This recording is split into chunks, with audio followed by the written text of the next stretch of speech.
Непрописно паркирани возила на локации наменети за пешаци. Е веќе секојдневна слика за пешачката зона на улица Македонија.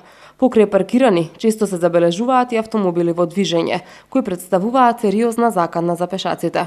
Зошто сообраќајната полиција и покрај зачестеното присуство низ центарот на Скопје не реагира на ова свесно кршење на сообраќајните правила? Прашавме денеска во СВР Скопје. Оттаму ни одговорија дека од страна на Оделението за безбедност на патниот сообраќај Скопје во периодот од 1 јануари до 20 мај 2019 година на улица Македонија и пешачката зона на истата улица против непрописно паркирани возила преземени се казнени мерки.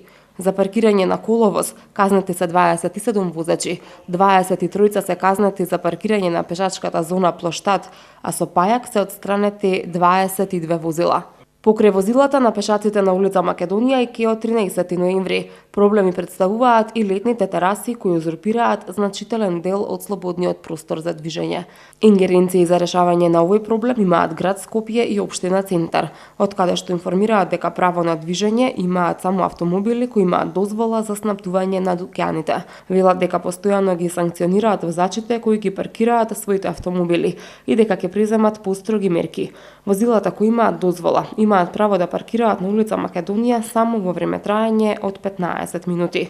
Најниската казна за прекршување на ова правило е 2500 денари, доколку возилото го крене пајак служба и 6000 денари ако сте паркирани на зелена површина.